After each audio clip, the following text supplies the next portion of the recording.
여러분 안녕하세요. 찾아가는 새벽기도 시카고 예수사랑교회 조선영 목사입니다. 오늘도 어김없이 찾아오시는 주님의 은혜와 평강이 저와 여러분의 삶에 종일 풍성하기를 기도합니다. 찾아가는 새벽기도는 기쁨의 언덕으로 라는 연합감리교회 말씀 묵상집을 본문으로 사용하고 있습니다. 1월에는 신명기 말씀을 묵상 중에 있습니다. 오늘은 신명기 16장 9절에서 12절까지의 말씀입니다. 제가 읽어드리죠. 7주를 셀지니 곡식에 낫을 대는 첫날부터 7주를 세어 내 하나님 여호와 앞에 77절을 지키되 내 하나님 여호와께서 내게 복을 주신 대로 내 힘을 헤아려 자원하는 예물을 드리고 너와 내 자녀와 노비와 내 성중에 있는 레위인과 및 너희 중에 있는 객과 고아와 과부와 함께 내 하나님 여호와께서 자기 이름을 두시려고 택하신 곳에서 내 하나님 여호와 앞에서 즐거워할지니라. 너는 애굽에서 종되었던 것을 기억하고 이 규례를 지켜 행할지니라. 아멘. 이스라엘 백성들이 지키던 3대 절기가 있습니다. 첫째는 6월절인데 아빕월 혹은 니산월이라고도 불립니다. 둘째는 77절이고요. 맥추절 혹은 오순절이라고 부르기도 합니다. 그리고 마지막은 초막절이라고도 불리는 장막절인데 이 절기에는 온 이스라엘 백성들이 장막에 임시로 거하라는 명령에서 그 이름이 유래되었습니다. 오늘 우리가 읽은 본문은 그중 두 번째 77절 절기에 관한 말씀입니다.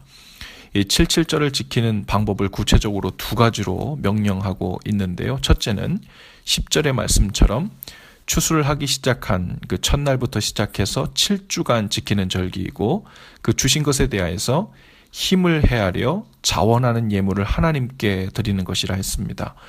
특별히 힘을 헤아려 드리도록 한 것에서 이것이 어떤 일정량 의무감으로서 드린 것이 아니라 추수를 할 수 있도록 처음부터 끝까지 인도해 주신 하나님께 자원함으로 감사를 표현하던 방법이었죠.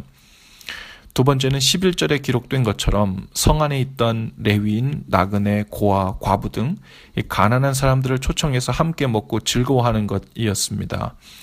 즉 하나님께서 주신 첫 수확물을 가지고 하나님께 자원하는 예물을 드림과 동시에 그 동네에 있는 가난한 이웃과 나누어 먹는 일을 통해 77절을 지키게 하신 것이죠. 그리고 하나님께서 이같이 하신 이유가 12절에 기록되어 있습니다. 너는 애굽에서 종되었던 것을 기억하고 이 규례를 지켜 행할지니라. 매년 첫 수확물을 가지고 하나님께 자원하는 감사 예물을 드리고 또 이웃과 그 첫 수확물을 나누는 것을 가장 먼저 함으로 하나님께서 이스라엘 백성이 애굽에서 종살이를 하다가 구원받았다는 사실을 잊지 않게 하시려고 하셨습니다. 즉 이스라엘 백성은 모두 그들의 노력으로 구원을 받은 것이 아니고 그들의 힘으로 가나안 땅에 들어와 살고 있는 것도 아니고 오직 하나님의 은혜로 가나안 땅에 살면서 수확도 하고 있는 것임을 잊지 않도록 하기 위함이셨죠. 이스라엘 백성이 그들이 애굽에서 종살이를 했었던 과거를 잊고 하나님의 은혜와 구원을 잊고 사는 날이 온다면 바로 그날이 그들에게 가장 위태로운 때였을 것입니다. 더 이상 하나님께 자원함으로 감사 예물도 드리지 않을 것이고 가난한 사람들을 위해 아까운 곡식을 내놓는 일은 더더욱 없을 것입니다. 그것이 하나님께서 주신 은혜의 증표가 아니라 자신들이 노력해서 얻은 대가라고 생각할 것이기 때문이죠. 즉 하나님은 이스라엘 백성이 77절을 철저히 지킴으로 인해서 그들이 지금도 오늘날도 철저하게 하나님의 은혜로 살고 있음을 잊지 않게 하시려는 것이었습니다. 그들이 거저 얻은 은혜로 얻은 것을 누리며 살고 있음을 자각하면 할수록 하나님께 자원하여 드리는 감사의 예물은 풍성했을 것이고 또 이웃과 아낌없이 나누는 것도 가능했을 것입니다. 은혜로 얻었으니 거저 나누는 것이 어렵지 않고 오직 하나님의 은혜의 손길을 의지하여 살고 있는 만큼 하나님을 향한 자원하는 마음도 커졌겠지요. 오늘날 우리는 문자적 의미에서 이 77절이라는 이스라엘 절기를 지키지 않죠. 그러나 우리도 하나님의 구원해 주신 그 은혜로 살고 있다는 사실은 우리의 삶 속에 고백적인 구체적인 표현으로 나타나는 것이 유익합니다. 하나님의 은혜에 대한 자원하는 감사의 예물을 정기적으로 준비하여 드리는 것이 될 수 있겠죠. 일주일 단위나 혹은 한 달 단위로 자원하는 감사의 예물을 정성껏 준비하여 드리는 것이 될 수 있을 것입니다. 이러한 감사 예물은 살다가 감사할 만한 일이 생길 때, 그러한 일을 만났을 때만 드리는 것이 아니고 더 본질적으로는 나를 하나님의 자녀 삼아 주시고 새 생명을 주셔서 그 은혜로 살고 있다는 고백의 표현이죠. 범사에 감사합니다 라는 표현이 이러한 맥락에서 나온 고백이라 할 수 있을 것입니다. 또한 이웃과 나누는 삶을 통해 우리가 하나님의 은혜로 살고 있음을 고백할 수 있어요. 내가 노력해서 모은 것을 가지고 자격 없는 이웃에게 베푸는 것이 아닙니다. 나에게 돈을 벌 수 있는 직장을 주셨고, 일을 할 수 있는 건강을 주셨고, 또 일을 잘 해나갈 수 있는 지혜와 사업 수완, 또 지혜를 주신 것이 하나님이시며, 때에 따라 돕는 손길, 또 좋은 기회들을 만나게 하신 것이 하나님이심을 고백하는 것입니다. 그러니 하나님이 주신 것을 가지고 그중 일부를 가난한 이웃과 나누는 일은 너무도 당연한 일입니다. 하나님은 우리에게 삶의 수확물을 주실 때 세 가지 몫을 나누어 주신 것 같아요. 첫 번째 몫은 하나님의 것이죠. 그 모든 것을 은혜로 허락하신 하나님을 경외하는 방법입니다. 둘째는 가난한 이웃에 대한 몫입니다. 내 손에 있다고 모두 내 것이 아니라 이웃과 나눌 수 있는 몫까지 하나님이 우리 손에 맡겨주신 것이죠. 그리고 또 하나는 우리 자신을 위한 몫입니다. 어느 것이 하나님 것이고 어디까지가 이웃과 나누라고 맡겨주신 몫이고 또 나와 가족들을 위해 사용하라고 주신 것이 무엇인지를 바로 알고 믿음으로 실천할 때 이 땅에서도 하나님의 청지기로 그리고 은혜로 사는 자로 바른 길을 걷게 되는 것입니다.